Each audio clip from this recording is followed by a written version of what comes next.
You know, the reason why Daniel doesn't have any hair or shaves his head is because he doesn't want to be seen as a grandfather with gray hair.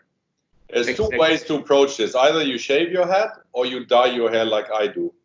I think he was just smart because it I does look think people with gray hair are actually, handsome. charming. So. Yeah, I agree with you, Atulya. They look Yeah. handsome. The very famous salt and pepper look. Yeah, So- exactly. And I'm do the a official woman, welcome, Mark. okay? I'm a woman, but I'm very salt and pepper, and I say it's charming. Okay? It's beautiful. Yes, It's it is. wonderful. So Exactly. Yes. I just went to cut my hair last weekend, and my haircutter said, yeah, we can do highlights. And I'm like, no, we leave the gray as it is. I'm not gonna mess with it now, because then if you do it once, you have to do it all the time. No. It's highlighted by its own. You have a beautiful highlight. So Daniel, somehow we missed the intro. So the recording has started and we haven't had any proper announcement. Are you going to do the honors or shall I do it? Or You are the owner of Virtual Happy Hour 8.0, and so please do the official welcome. okay, so now this is like the commercial break. I didn't Who prepare do we anything, have? improvise. So ladies and gentlemen, boys and girls, I don't know where I fit in. esteemed elderly guests, as well as you young lads all over the world. Welcome to Virtual Happy Hour 7.0. No, And eight. for those of you that haven't, Yeah, correct. you see The this, old guy. this is what happens. This is what happens when you have old people that confuse things. Okay, so we have two more people joining. So I'll start over again, Daniel. And I appreciate all the corrections that you make, because I also get confused at times given my age. So ladies and gentlemen, esteemed elderly ladies and gentlemen, or actually there is no elderly lady. So esteemed elderly gentlemen, Daniel, boys and girls. Welcome to Virtual Happy Hour 7.0. It's an honor for us to have you. We don't know if this is going to work. If it doesn't work, it's all our collective fault. Actually, it's all your fault, not mine. But we thought we should give this a try to have young guys with fresh minds talking to old idiots like Daniel and myself. Like you.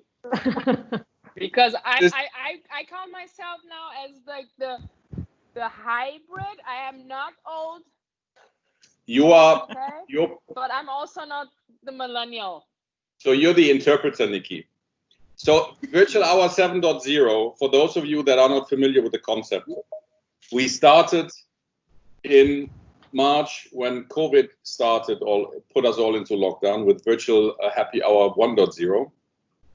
That was nothing else but a get-together between ourselves and external friends in the industry, where we did nothing else but having a glass of wine, drinking to each other and checking on each other's sanity. And what developed out of that was a constant debate, discussion about philosophy, the industry, sports, men, women, and everything.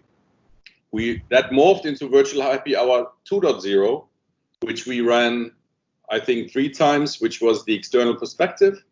Then we moved into Virtual Hour 3.0, which is the ever so popular series of people from all over the world presenting their countries to us in a most of the times humorous way.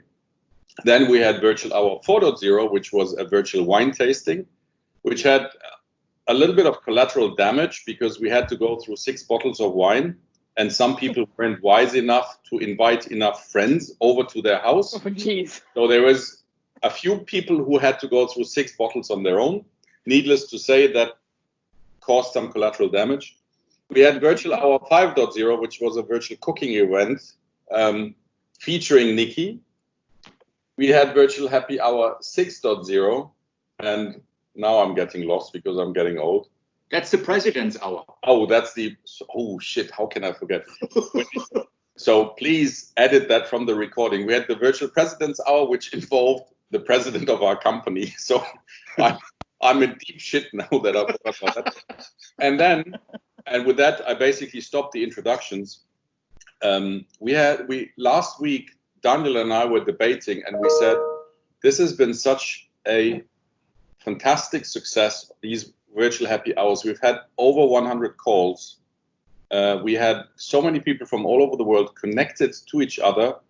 Basically, they started connecting with themselves, excluding us in certain occasions, showing that you can build networks virtually if you have the right mindset, if you're smart, upbeat, enthusiastic, and positive.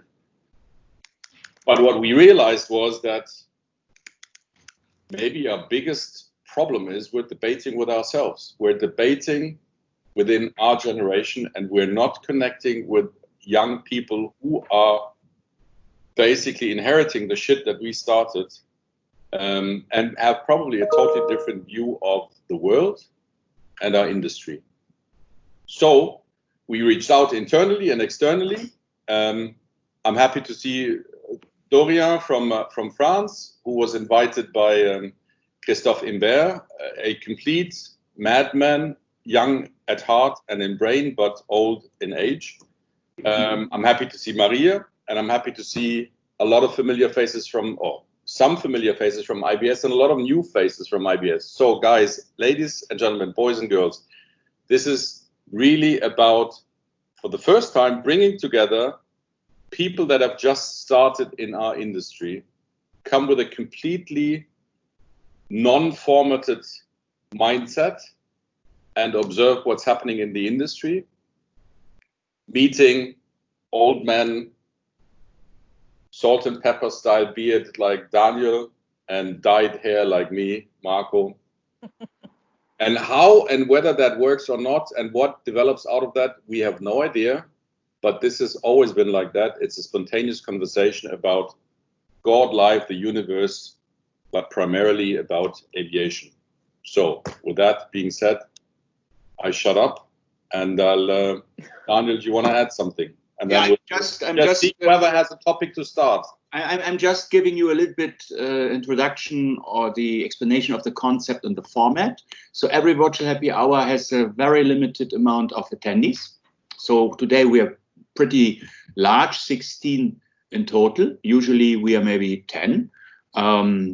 But we were told, and from some of you we know it already, that all of you are meeting the 4 major criteria of virtual happy hour, which is to be positive, upbeat, enthusiastic, and smart. So you have the chance to prove that. And the only thing is just speak up, and nobody has to be invited to speak. Of course, we had in some virtual happy hours since March also some ghost sitters, which is interesting, that people are there but not saying anything except, oh, now I have to drop off. So we hope that you all take the opportunity to speak. You have the chance now to also engage with all the other people who are there. And there are no limitations. One hint for the first-time users of Teams, the best thing is to really minimize it and then to move the small video, which is then just appearing to the camera. That means that we are all looking to each other eye to eye, because we would usually have the natural tendency, if we leave it in a large view, to watch ourselves. And that's, of course, why we are then seeing that the eyes are moving up and down and here and there. So what would be interesting for me, I'm just opening now the round.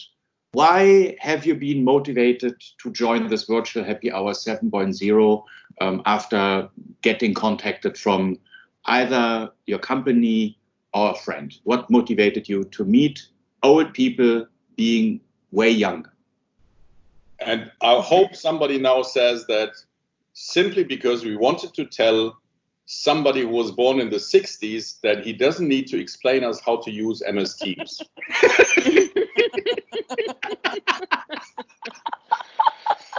I didn't want to say anything. I can start. Hi everyone, I'm Maria or Millie, however you want to call me. I'm drinking tea because it's 1 p.m. here in Miami. I don't know if Nikki already said something, but I used to work with her pretty closely. I started at Lufthansa Technik at 19, and I recently just resigned. And she's been behind me to present Venezuela, but I wasn't, ready how this whole format worked. So I thought this was kind of like a good beginning to see how the virtual happy hour worked. But you are not in Venezuela at the moment because it's totally dark, or you're not switching on your camera? No, camera. You can see her. I cannot see her. I can see her. I can see myself. Really? Okay. Then maybe the teams in Berlin is dark. Okay. I look forward to seeing you then soon. Thank you. And also from Nikki that you are contemplating to make the Venezuela presentation in Virtual Happy Hour 3.0. Is this true? Yes. She's been behind me, and I want to see how it works, and if I like it, which I don't know, the team seems cool by now, I could put myself in the roster and present Venezuela as well. Perfect. So I like this happy hour because I think we've always had this in the office around, that I was kind of like the millennial, the zillennial, helping out my peers, because my group of friends in the office was Nikki's age, or Older. like nearly double my age. Generation X. Yeah, it doubled my age, but it was funny because it was a lot of things that we had in common, but also so many things that I saw so differently, and it's just, I couldn't say one right now or like have them listed, but it's just like situations that open up and both of us would think literally like why. And I just find it interesting to always keep it in mind, and specifically in aviation, I think it's true that there's this clash of generations, and I'm interested in what you guys think about everything here. So nice to meet you guys. Hope you can see me now. The pleasure's on our side. Unfortunately, in Berlin, Germany, I cannot see you. Maybe it takes some time for Teams to transmit your picture. Maybe you have such a high resolution that my bandwidth is too narrow. That's so I can't see too, so I think it's not working in can see India it. either. Yeah, I can't it's see not too. working. I think it's something that we need to get a training course for you, Daniel, for MS Teams. It works perfectly fine in Germany in principle. Maybe it's the capital. The capital of Berlin, by the way, is known to be cheap but sexy. Maybe they should focus a little bit less on being sexy and a little bit more on being a bit sophisticated with technology. But Maria, when you joined Lufthansa Technik, when I started my work life, I wasn't sure I was looking up to the elder people, but I was trying to understand, and as part of understanding an industry, as part of understanding the company that you're working for, you're basically, you have this challenge of digesting what you hear and still keeping a fresh mind to be able to challenge, because in many cases, processes, technologies, structures aren't there for a good reason, but simply for the reason they've always been like this. Yes. So how did you approach that? And then how did you guys, it's an interesting question maybe for everyone. How did you approach this? So I think I was very lucky that even though I was in such a traditional industry, you could say, my team was very like open-minded and innovative, Nikki being part of them. And I know enough about aviation that you have to be traditional, because it's not a joke. It's not like Google, that if the website goes down for a couple hours, no one is really hurt. If you do something wrong in an airplane and then maintenance, the airplane could go down, and that's not something that we want. So you have to respect that there's a line to innovation and a line for new processes, that it has to stay there because the airplanes keep on flying because of that. So you have to respect that, and also see what leeway or what flexibility you could have within it. And what I say that I was lucky with my group of people that I started with was that, for example, I saw some things that, especially being in such a big company, like international, time zones and everything, some things that you could make a little bit more efficient if you just digitalize them and just, create something online with Google, whatever, and just let Google do the work rather than ourselves do the work, or have an intern do it. And I, for example, created I'm now called like the survey girl. Nikki, I don't know if you've heard this. People from around the company just asked me to help them with surveys, and I even went to like a get together for one of the other like services in the company that I have absolutely nothing to do about because I help them with the process, and I changed that because it's something that it would help. It would be more efficient for everyone in every time zone, completely free, which is great. And it's not touching that line of traditionalism of, why don't we have an airplane that only has one wing? So I think it's having that little, line, and also having a team that supports your ideas and not just rather say, you know what, this is how it's always been done, let's keep it that way. I think that's what my experience was in very close synapses in the 2 years. I don't know what you guys have seen. You mentioned digitalizing processes. It's one of the things that we say we help airlines with. Now, through the eyes of a 50-year-old, and Daniel being almost 60, is probably even less digital than I am. It always feels like a great accomplishment and a great sales pitch. But when you hear, and I mean, this is not just to you, Maria, but anyone from IBS or Dorian or anyone else, when you hear we need to digitalize things and you then see established companies, and even we should consider ourselves as being somewhat established, does it feel like somebody is trying to tell you something that they don't know shit about? Or do you see these initiatives that are then maybe championed by elderly people as lighthouse projects? Or, I mean, do you feel a disconnect, like, gee, when you guys talk about digitalization, you're so far off from what we think is digitalization? I think you're kicking it a little too hard. I studied technology, and what I like about technology is kind of what you could say about medicine. The more you learn about it, the more you know that you don't know anything, because it's so broad. Technology means so many things. It could be digitalization, it could be coding, it could be websites, it could be neural networks, artificial intelligence, everything, right? So I think it's good to have someone, championing, as you said, digitalization. And it is something good to have, at least that mentality of change. But then what's lacking, and maybe that's what you say, that people don't know what they're talking about, it's that it's like the mission and then what happens to create the mission. So the little tasks of how to become digitalized are not very clear, I think. And I think that for the older generations or the leadership in the companies is what's lacking, that, the milestone here, but how do you climb the mountain? You have to start here, and you have to start small and little by little. But that's one of the things I love about technology. I'm the typical, if the Wi-Fi goes down, I would help my dad or something like that. Like, my dad lives in Spain, so the tutorials online are very challenging for us. But I enjoy that. I know that his experience with technology is completely different, and something that for me is maybe intuitive, it's not for him.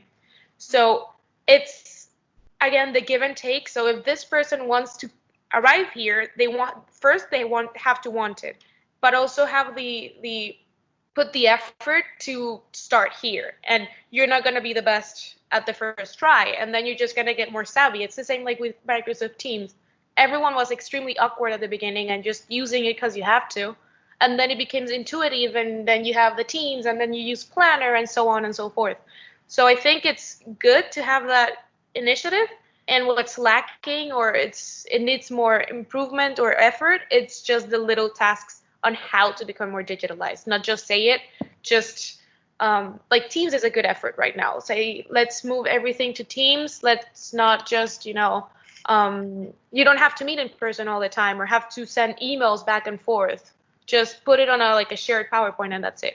I don't know if anyone wants to jump in from what I've said. Maybe saying completely wrong. Also valid. Yeah, I think because you have to improve, and the current situation demands a lot of digitalization, wherein the customer experiences has to be improved, and the everything we give to the customer or we give to ourselves has to be improved. And by customer experience, what I mean is that each micro experience that we have with the company or with the other person. So I think when you're digitally empowered, I think you can give a lot more experiences to the other person, and I think you can understand a lot from them also. So I think I go with Maria. So I don't feel in charge of defining steps how to get to the vision, because I'm in sales, so I only sell the vision. So don't look at me for answers. I'm only selling the vision. How to get there? Someone else needs to find the solution. And by the way, many of you submitted great questions, which we were asking you during the registration process. Please, everybody has now also the chance to just raise your question publicly, because I think many of these questions were very, very valid and are very good to discuss now in the wider audience. So don't be shy, just speak up. I would like to say something about the digital and how it can serve aviation. First, I think that it's not our generation that made A380 fly, and nor created the MacBooks. So I think that technology is on our hands, given by, yeah, exactly. So sometimes, yes, we can see that in some meetings, we have some sales guy or some people that struggle to connect, and we just take the phone and say, okay, so you need to do that, but that's minor issues. But the thing is, technology is so like aviation is so complex, and is getting, like, I think the last people that knew an aircraft from nose to tail, like really, is dead in the 80s or something. And now the complexity is increasing, and the fleets in the world are increasing, and we are, well, not now, but we will have a lack of skilled people, and large, for example, for lessors, there are large fleets to manage. And for me, the only way we can handle that is to make it simpler, and through technology and digital. Now, I think that when can say older generations say we have to go digital, they know why they want to go digital, but they don't know exactly how they will go digital. And maybe we have more answers to give on that point. But I do think that we are on the same, at least that's what I feel when I'm working with other people, that there's no real, like, on the vision, and when we say we want to digitalize, we all know why we want to digitalize, and it's to manage complexity. I think I would also like to add a point there. One major difference when we talk about digitalization or technology among the older generation and the new generation, one major difference I think I have found, or I have seen across, is that there is a lot of resistance to change.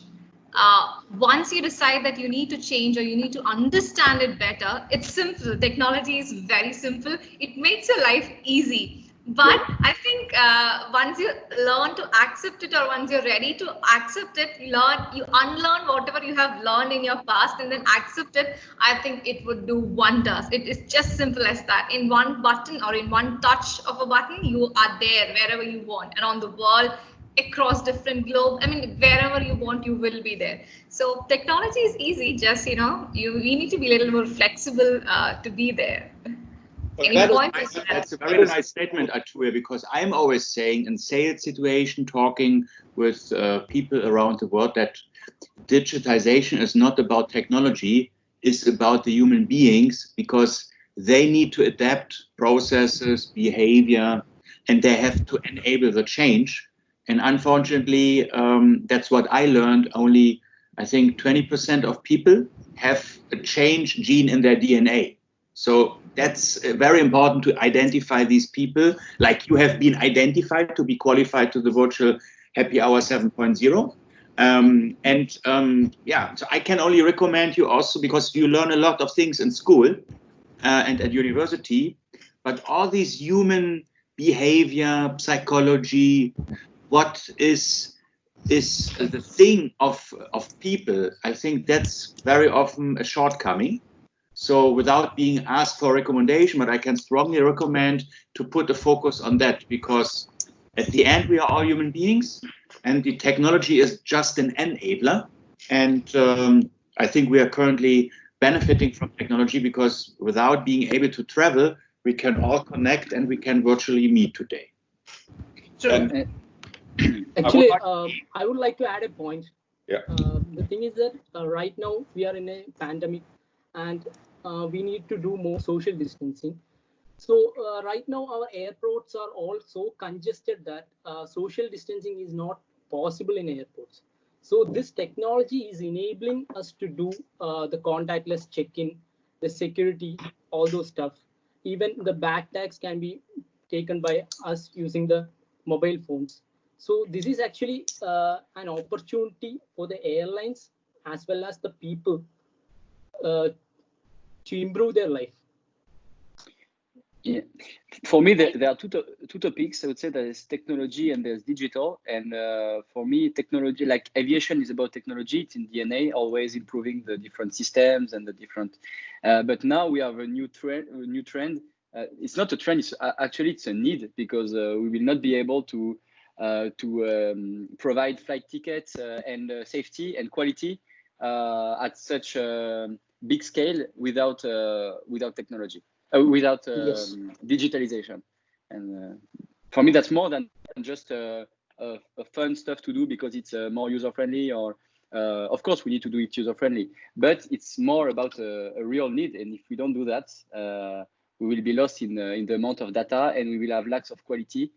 And managing the data is it will be the new goal tomorrow in aviation as well. But so here's me at 50 years of age, 25 years in this industry. I've heard this for probably 23 years. And the first 2 years I wasn't paying attention to all this data is gonna change the world. So I've been hearing this since I joined this industry.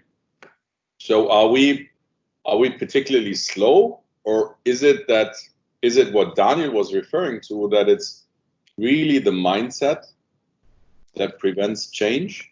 And on that, I have an interesting example or observation. When I was in Air Berlin, we were changing PSS, and the biggest problem really wasn't for us to change to a new system that was better or inferior. The biggest problem was mindset, was adoption of the people. The biggest problem was, how do we convey to people that, like Atulia, what you said, unlearn what you learned the past 10 years. Whatever you learned the past 10 years, it wasn't bad, but it's absolutely hindering you to accept the new realities. So it's almost like, so two questions really. Daniel, Dorian, you said it's all about data, yes. And the other interesting aspect that you mentioned earlier was maybe the old guys need to have the vision and the young guys need to execute. So I've got three questions. One is it really about data? Because I've been hearing that for so long. The second question is, do you guys think it's really the mindset is the biggest challenge? Because that's my observation. And the third question is, do you feel empowered, or do you observe situations where older guys have this idea or this concept of let's digitalize and empower the younger generation to actually decide on the execution? Oh, that's many questions in one go, but I can try to tackle 2 and 3. So I completely agree with you and Daniel on mindset. I completely agree with the mindset into business technology. One of my best professors, he said that the triangle of technology, it's always the people. I don't know if you guys can see me, but I'm doing the people on top, the technology as, a tool that you want to use, and the process. And then he always would do like this business, ideas. How do we make people with diabetes technology, an app or something, so that they have a more smoother process when they're going to the doctor, to the nutritionist, and everything. We created this whole new app. It was amazing. And then he said, okay, it's not going to work. Why is it not going to work? And everyone was, baffled because we had put so much thought and effort and, all the avenues were kind of crossed out. Why wouldn't it work? And he said, because of the process.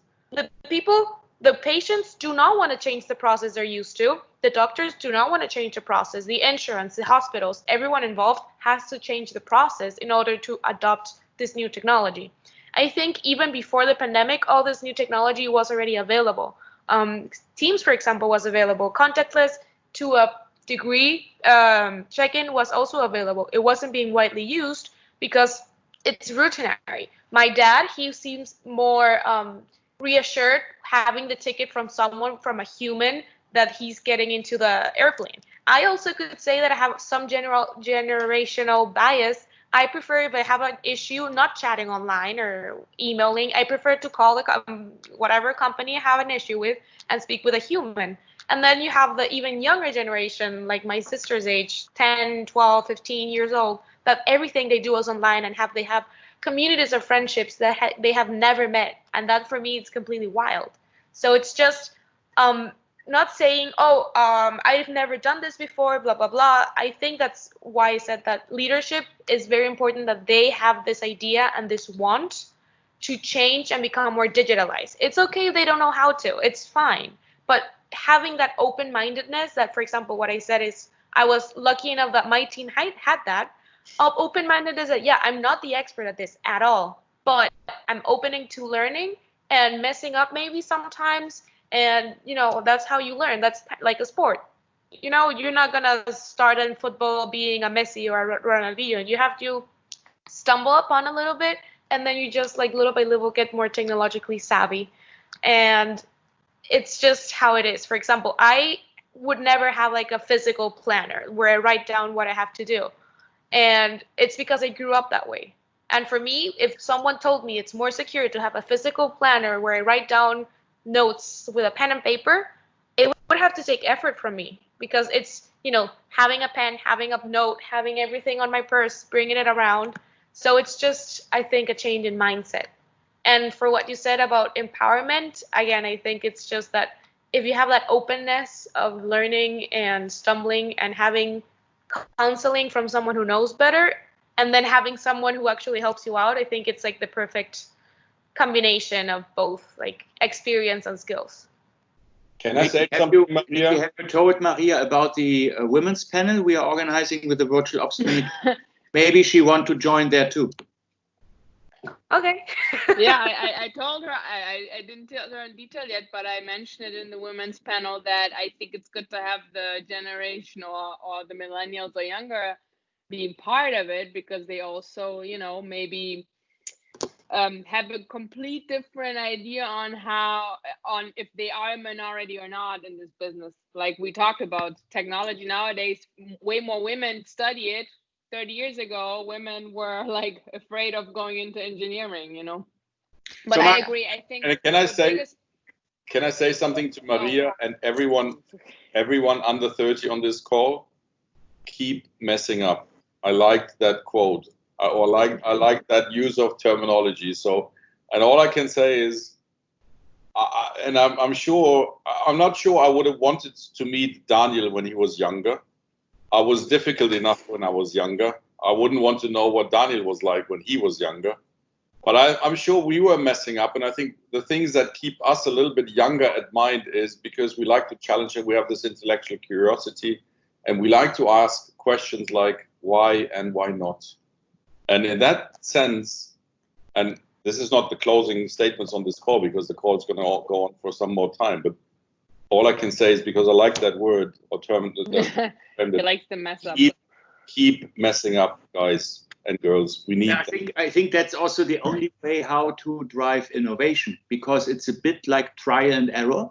And I do a lot of things, and I also do some mistakes. So that's always important. Try to have a very low error rate, but you can do errors.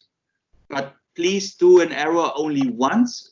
Have the learnings out of this one, and then avoid to make the same error again, because that's kind of an evolution.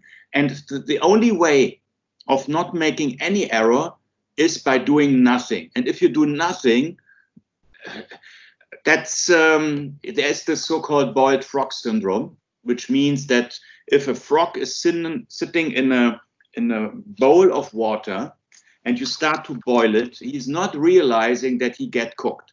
And if you take a frog and throw him in boiling water, he's quickly jumping up. Jump off. And that's something I think many people don't realize. They have to change, they have to adapt, and nothing is perfect in the first phase.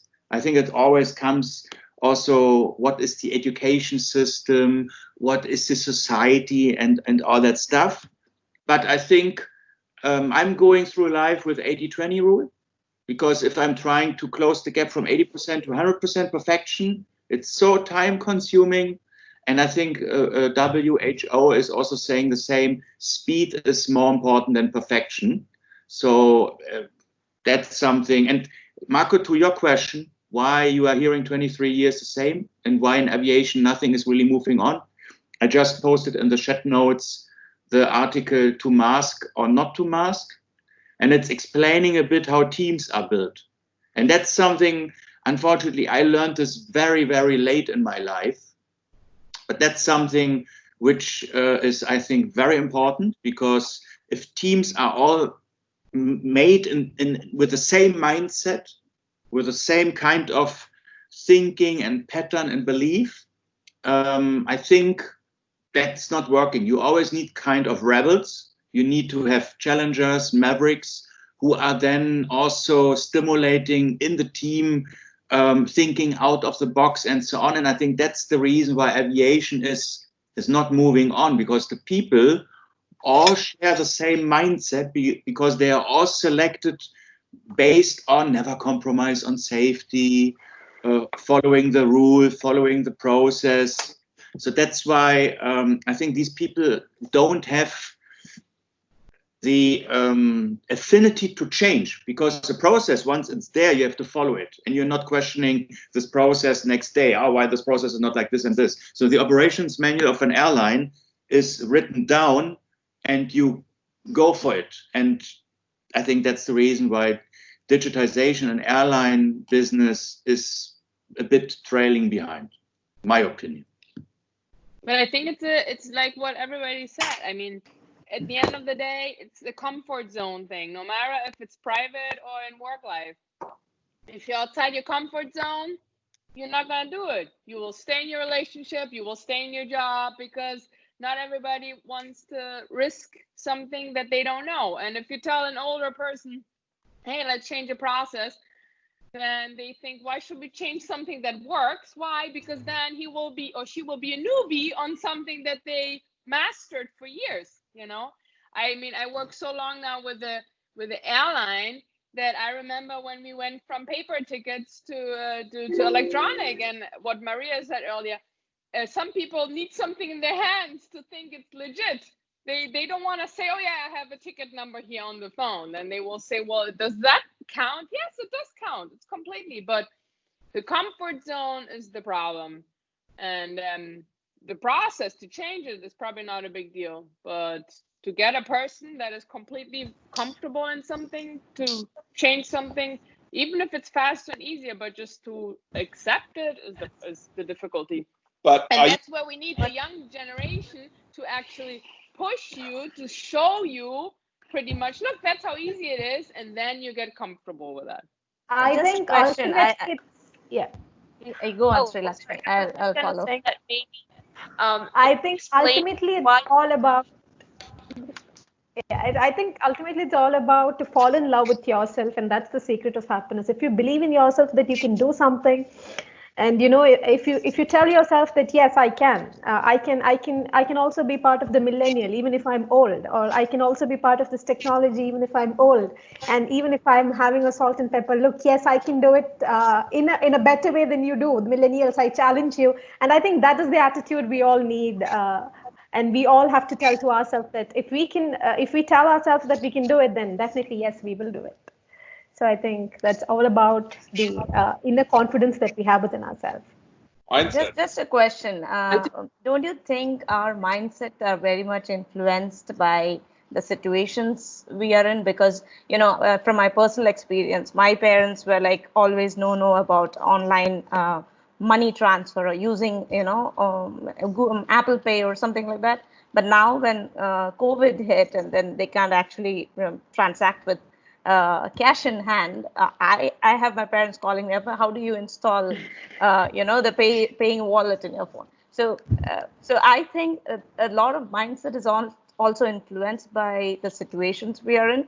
And when they see us confidently using these technology and they get the feel that it's secure, there is nothing to worry. As Nikki said, maybe, you know, we can show them that this is easier or this is a better way to go forward, and slowly they will follow through. I think it could also be a little condescending to say, look, Dad, do it like I do. Use Apple Pay because it's easy. It's their experience. It's completely different. Maybe they think of how many years they, you know, accumulated that money, and it could be so easily, you know, stolen away if I just made something, you know, as like paying by phone. But for example, something that has worked for me personally, like helping, again, my dad is older than everyone in this call. And helping him try to, you know, start with the new generation, like the ticket example was maybe understand the process and how the same process has been digitalized with the airline ticket. I explained to him, when you buy a ticket, you don't buy the paper thing. You have a very special number, and that's the number that gets in the plane. The only thing is changing is that you're having everything on your phone, and maybe it's even more secure. With Apple Pay, I personally was not like very secure, or I didn't like Apple Pay. I thought that Steve Jobs was gonna, you know, he has my computer information, my phone information, now he's gonna get my ticket information. Exactly what my parents told as well, that somebody's gonna steal my money through phone and run away. When you do something online, your data is out there anyway, so it doesn't really matter what mean or what technology mean you use at the end of the day. Someone from Apple explained to me how it worked, that every single time that I put my credit card in, it has like a very specific number, and that number goes to the bank and goes to the other vendor. He explained the whole thing of how credit card works when I pay for something, how the transaction is in the cloud or whatever it is. And then he explained to me how Apple Pay works. And apparently Apple Pay is more secure because in this number that goes to the bank and then goes to the vendor, it's my credit card information. With Apple Pay, they encode my information, and now it's not just a visible credit card number with my name, it's a code that has to be decoded when it reaches the other side. And if someone in the middle tries to catch that information and, you know, like steal my credit card information, they can, because it's encoded. So actually it's safer and more secure. So when I personally use that to my parents and not just say, look, it's easy, just like click, it's not easy for them, and you have to understand that, but explain to them something that they already know, comfortable with, and explain how it has been modified, and most cases modified to be better. And I think that's, and also again, that has to be with the wanting to be better and having an open mind, but explaining it in a way that they understand, because it's if they try to explain to me that they used to go in a bike to for how many hours or whatever, I would not understand that situation because I did not grow up that way. And I think that's, like you said, like it's a situation in which you are and have to relate it to the reality.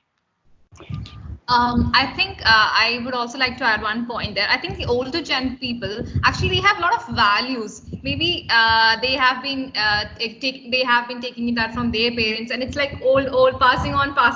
I think one difference there would be we are like, okay, values are okay. We don't have a problem, but you know the older gen people, they are like not so flexible, but they have a lot of values which can actually help us and guide us to be a better human being. But they need to be a little more flexible. I think that's one really good thing I would say. No. It's like saying you're good, but you have to change. No. Yeah, we need to put it very nicely so that they're not offended either. And we are safe also. That's a very, you should be a politician, not doing the HR stuff. You can guide, but you have to change, and you have to change quickly now. Yeah, that's it. The value, you can just change a little more values. I mean, I would say that they would have really good values.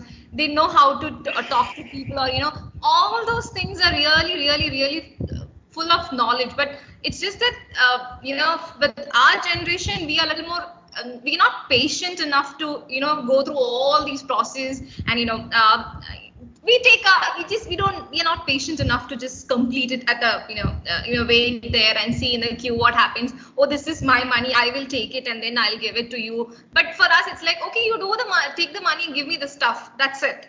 So maybe that kind of flexibility, if the older gen people also bring in, we are good to go. Akuya, this gives me, we are kind of a brain pool, and we always have ad hoc ideas. And when I'm listening to you, would you think that we should maybe plan for Virtual Happy Hour 9.0, where you and maybe some of your colleagues are explaining to elderly attendees how to use technology, what is now mainstream, because I use LinkedIn and Facebook and Instagram. I've heard of Snapchat and TikTok and all that stuff, but maybe there is a killer app which you say every old person should use it because it has an added value. It can do this and this and this. Shall we plan for something like this for the upcoming weeks? Yeah, actually, I'm teaching today a computer skills class for the mom of a friend. So I'm going to learn a lot today's the first class. So let's see how she is, and I'll take back in. So we did the cooking class. We did the cooking class. Maybe we need also technology class for the inflexible people like Marco, because I think when you were talking about older people are not flexible, you were not thinking of me, more on Marco. But that's because he has Italian roots. The Italians are usually not very flexible. Germans are very flexible, especially Berliners. We are the Latin Americans of Germany. And so maybe we do a special session for Marco. And the Latin Americans got all the flexibility in their hips from the Italian immigrants that came to Latin America. So just set the record straight. By the way, the ones that are truly inflexible, and that's thanks to Christophe Imbert, are French, because you're the world champions in resisting change. Alors là, c'est véritable, et je peux vraiment la confirmer. Oh, we have the same opinion about Germans. That's why Airbus works so well, maybe, because we challenge each other. But here's an interesting thought: if the adoption of technology, if the adoption of change is primarily a matter of mindset, and at the same time you have undeniable acceleration of innovation, and every generation being actually even more short-lived and being much more on having its own attributes and formative experiences and technologies that they use, aren't we going to increase the problem of resistance to change? Maybe that's a quite complicated question, but like when we had invented the field, and it took a lot of time until the next technology came around and people had to adapt. Now there's so many things happening in such short time spans. Like, I don't know how many technological revolutions Daniel and I have gone through. You probably, at your age, you've gone through already 2 or 3 technological revolutions.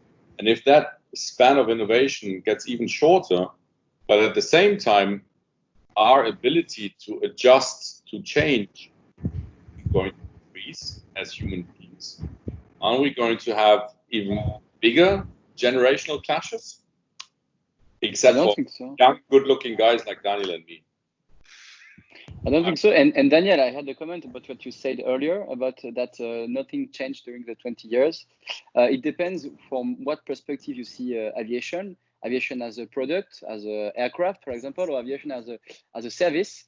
Or and I think if you look in the last 20 years, a lot of the shape of aircrafts have not changed, but the production ramp up with keeping the same quality.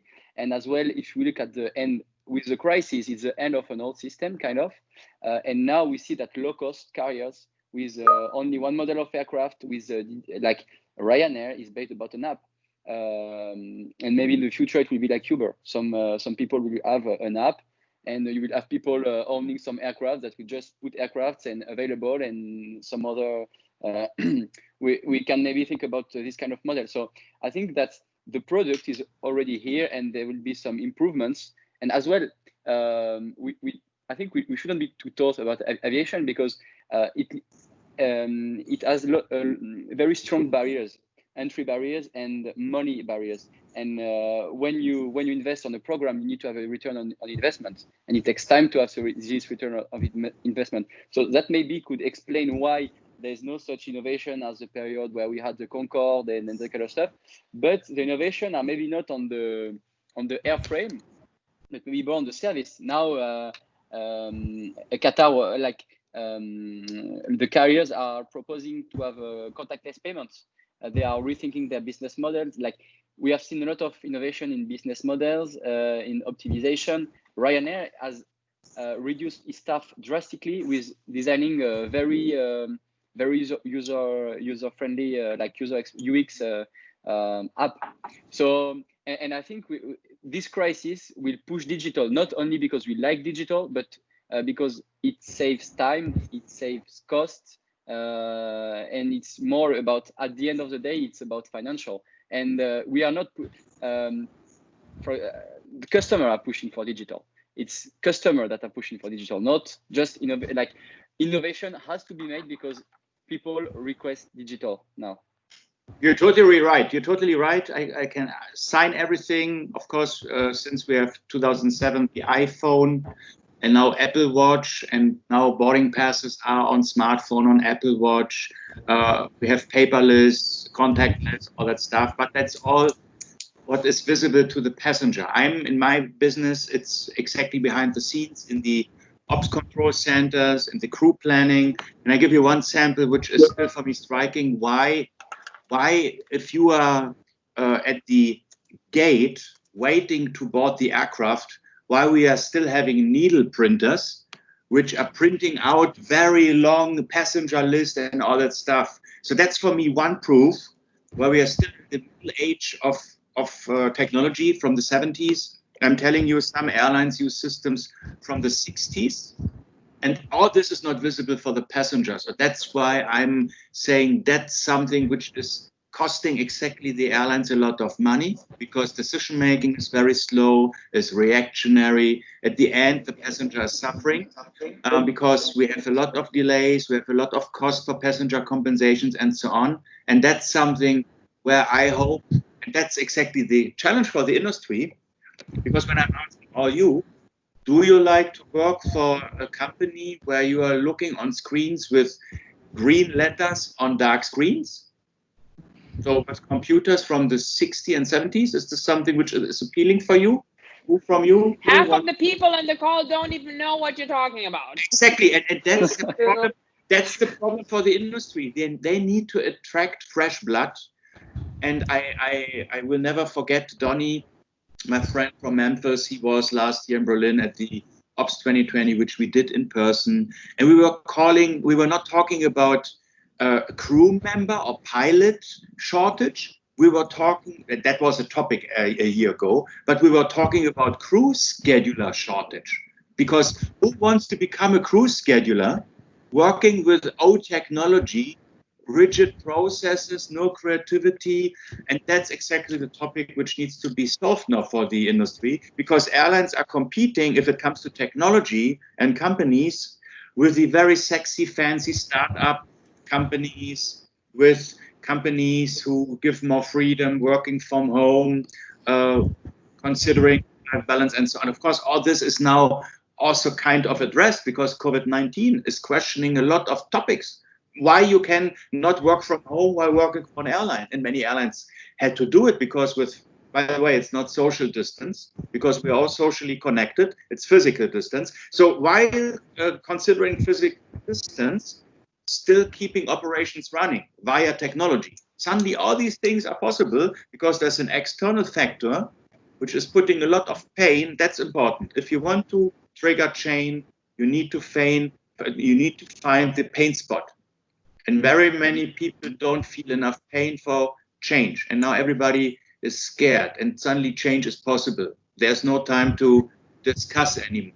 And that's something you always need to find a catalyst. At the moment, the innovation driver is COVID-19. It's not the CIO, it's not the CTO. It's a small little thing which is changing big societies, big systems, big companies. Interesting. And I think that is because it forces us not to optimize the box that we're sitting in, but it forces us to think outside of that bloody box. Because what we do day in and day out is we have the boiling frog syndrome. We're like sort of optimizing pot that slowly starts boiling. We're optimizing that, and we find like maybe a not so hot temperature zone and maybe a bubble bath, and maybe we find some spa for the frog, but inevitably the pot will start boiling. So what we need to really find, and I think that is really the big task on the shoulders of younger generations, is to give us a wake-up call every now and again that this is not about optimizing the box, but it's thinking outside the box. And we often confuse thinking outside of the box with, oh, let's optimize a few processes. And all we've done is we've just lived within, we're still sitting inside of our box. Yes, Daniel? Yes, I'm here. I can see you. Hello, everyone. Oh my God. Can you see? No, we can hear you. We know what you look like, Gabriela. We know what you look like. Okay. Oh, now we saw you for a second. Nice. Oh, nice. We can't see. Well, I the biggest challenge about the technology that I currently deal, it's the fear to share the information between my company. We are changing our currently operational system, and I believe the technology can easily share the informations, and we can improve a lot using the data. But for it, we need to change the currently mindset. Our managers, they will deal with their own mistakes based on a different look from them processes, and sometimes they will need to change the plans faster, and that's okay, but it is not easy to change that currently mindset here. So that's why the people mindset, it's very important on that process. And Gabriela, can you share maybe some secrets how you try to change your colleagues? Do you have some mechanism which you are applying, or some hints which you like to share? We are entre nous, so nobody is, of course, watching us outside. Huh? Yeah. Nothing. I think nothing very special, but I try to build a relation of trust, recognizing the value of the experience in the industry, because it makes totally difference, and at the same time create space for different ideas. Can you believe that the home office is a typical example here?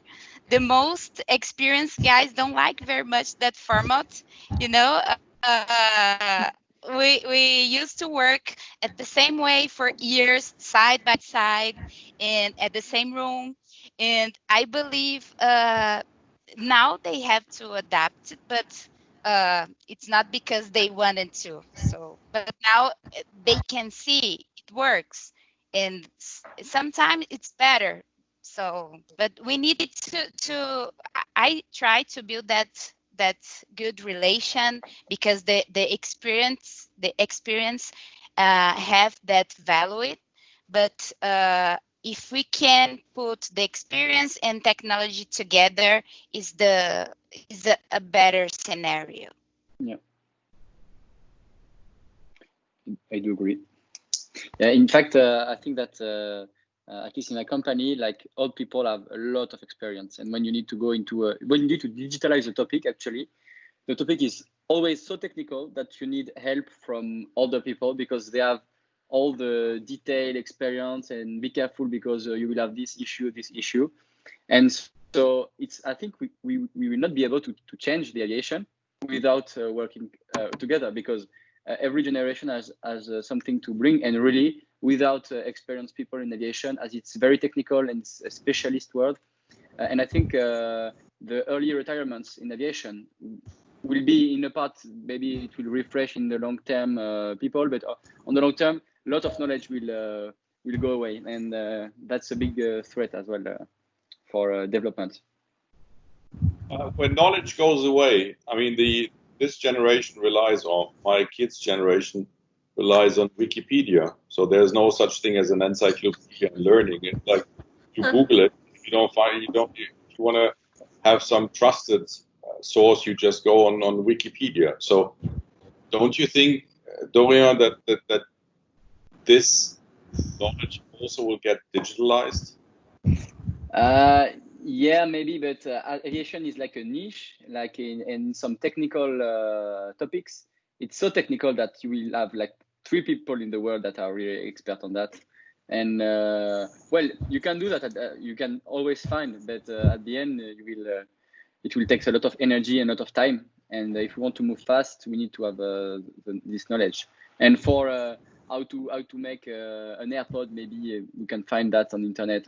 But for example, if you want to talk about the fuel tanker inerting system, I'm not sure you will have all the details on Wikipedia. Maybe, but on some, and things, how things are running, because you cannot change totally. If you want to change it, it has to be step by step. You need to understand how this way of working, how people are working, and then you understand their journey kind of. And you can do that when you're inexperienced in the aviation. Go ahead, Julia. No, I just have a question, because we have been talking for some time saying that, there is a lot of difference between Gen X and Gen Y, I mean, Gen Z and Gen Y, everything. So I just have a question for you guys, okay? All the elders, I'm not calling you old, I'm just calling you elders. Thank you. So, that's me and maybe Nikki. Okay. Okay, I just wanted to know, what is the thing which you really don't like in our generation? I'm very curious about what? And what is the thing, or what is the behavior, or what is the pattern, or what is the thing? I mean, I don't know, what is the thing or something? What is that you don't like in our generation? Maybe a pattern of behavior we show, or maybe the way we treat others, or maybe the way we carry on things, or maybe the way we talk bluntly, anything. So what do you don't like about us? You're giving them a lot of options, Atulia. Yeah, I think there's everything. I like very much your question. I grew up I was born 1968, so I started to watch a lot of television in the 80s, but we only had 5 channels at that time. Mm-hmm. And I learned a lot. If I would grow up now and watching television, I would see so much crap. So that's why I cannot complain about somebody who has an environment which is very challenging. And the same, I had my first cell phone 96. So if I'm a teen with 10, or maybe some of them get it already with 6 years, and I'm spending all my time with my thumb and watch and hear and so on, of course I cannot complain as an older person about the behavior of somebody who grows up in that environment. I think it's a responsibility of parents to somehow give directions and support. And on the other hand, I was also never listening to my parents. So like, don't touch the oven, it's hot. I touched it. So that's, I think... Everybody does that though. And on the other hand, I think you can have old people who have a young brain, and you can have young people who have a very old brain. So you cannot generalize.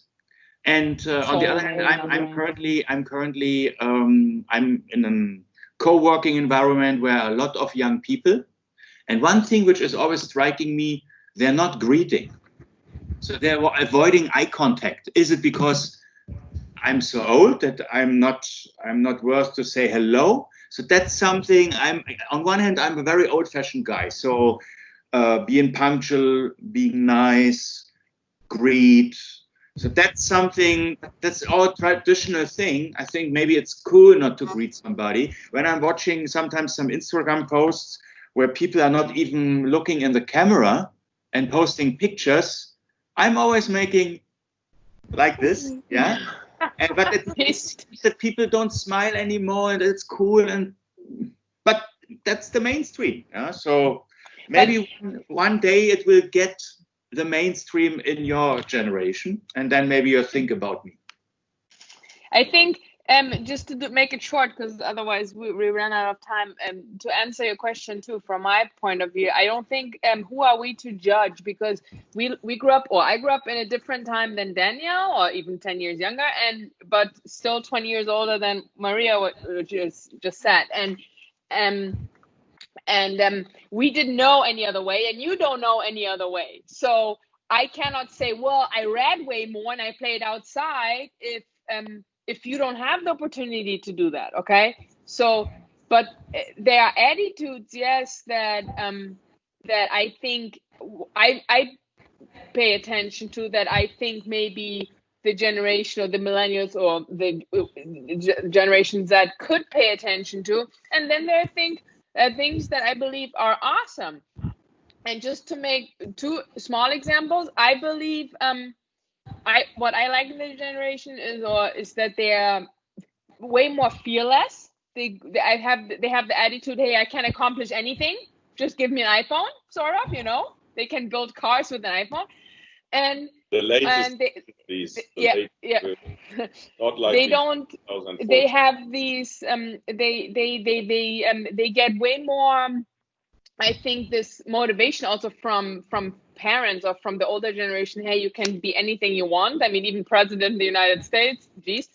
And then on the other hand, I think the generation needs to learn. Not everybody will be a success as a YouTuber. You still need to study and learn and fill your brain with knowledge is sexy, and believing that you can make it in the world by being a YouTuber. It's still a minimal percentage of the world that has success in something like this. So please study and work hard. Don't believe that, you know, I noticed that with my intern, or not my intern, sorry. I noticed that with the younger generation, they are so smart and they are so open to changes. And when you give them a job or a work, then they really get excited of doing it. But they have this thing, too often I notice, they don't want to work hard to then receive things. They want to receive right away without really showing, hey, I'm working for it. And I think this is, in the past, it was more like, if I work hard, I will get things. No, now it's like, but I want to get right away. Work right away. I want you to give me first, then I will willing to do work. No, I'm the generation that I think, look, I give you anything you want as a boss. I'm not a boss, okay? Just saying. I'm willing to give you freedom, everything, but you need to show me that you're worth it for me to invest in you. I don't want to invest in you, and you at 4 p.m. you let your pen drop and you say, look, I'm done.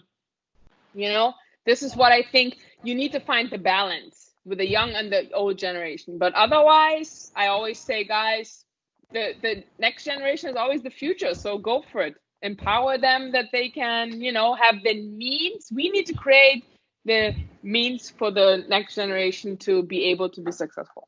Now I have a question. I have a question to all of you who have not spoken up. Why you haven't spoken up? Why there are so many ghost sitters? Is it because the bandwidth, the technology is the issue? Was it because it was very boring? Or is it because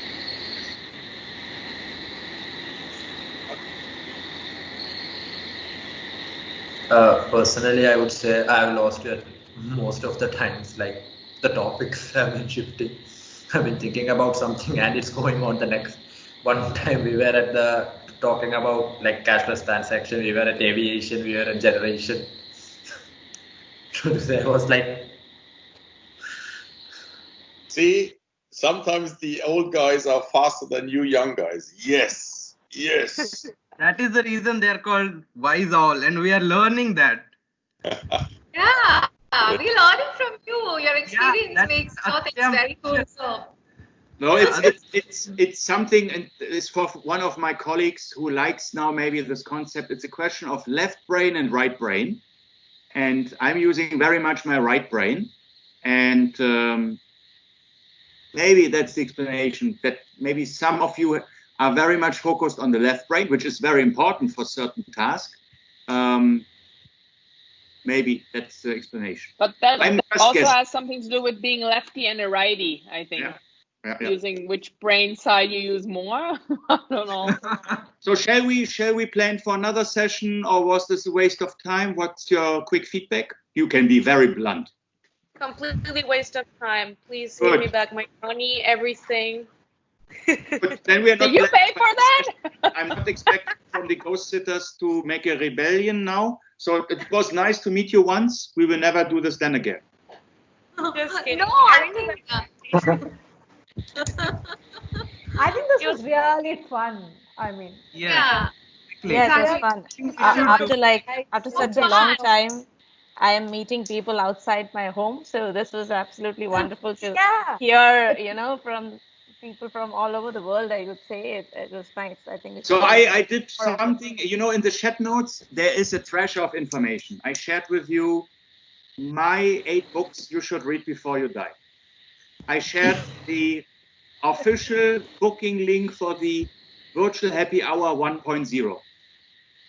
Because Which, as everybody remembers, is about what exactly? the virtual happy hour 1.0 is about everything. So if I know, for me, The answer. again, huge respect to all my Indian colleagues who are now in a lockdown situation. I had the situation in a friendly manner in April, in May in Germany. So I can totally feel with you. It's really not the best thing, but you have at least once a day the opportunity, and on some days even twice, because we have a virtual happy hour Asia Pacific and we have a virtual happy hour Europe Americas, to meet other people from technology aviation from all over the world. Gabriela is a sample, Nikki is a sample, who joined us in this virtual happy hour. And then they also went the evolutions. Gabriela made the Brazil presentation 3.0. She even presented to entire IBS, which is also phenomenal. Nikki made a cooking class with us. And so you also have now the opportunity. You have to decide on your own. So you are not getting any invite. That's another big thing. Maybe you will learn in your life. Active decision making is a big challenge. But that is very new, young generation. They sign up even without being asked. So I will go for it. I will watch this, and we will follow up on this. So you have a lot of opportunities. The crisis is always providing you a lot of opportunities. Maybe it's too much. Sleep over, think about it. But I liked it very much. And by the way, for the record, I'm 51. I'm not 60, Marco. Yeah. Born in the 60s. You were born in the 60s. I was born in the 70s. There may be only 18 months. Say I'm approaching 60. I'm not. It's 9 years to go. Daniel, you were born in the 60s. I was born in the 70s. There may be only 18 months between us, but a decade makes a whole lot of difference. For a second, I thought, Daniel, you look really good for being almost 60. There you go.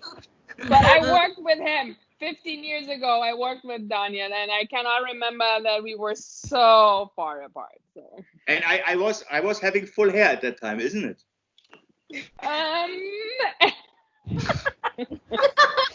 Okay, listen. It was a pleasure meeting you all. Maria, I'm counting on you, Venezuela presentation. And ladies, have a good night in India and France and wherever you guys are. Okay? And my parting words would be find your moral compass. Never lose your moral compass. And don't mess up. Keep messing up, Maria. Keep messing up. But also know when it's time to give that duty to the next generation. so that they can start messing you guys up. That's true. Thank you thank so you much. very It was much. very Thank fun. you. Also inspiration, Thank and you. I wish you a good night, a good day, and hope to see you virtually and also in person soon again. And Thank thank you. you for Bye. giving a Bye, virtual guys. happy hour. Bye-bye. Thank you. Bye. Bye-bye. Bye bye.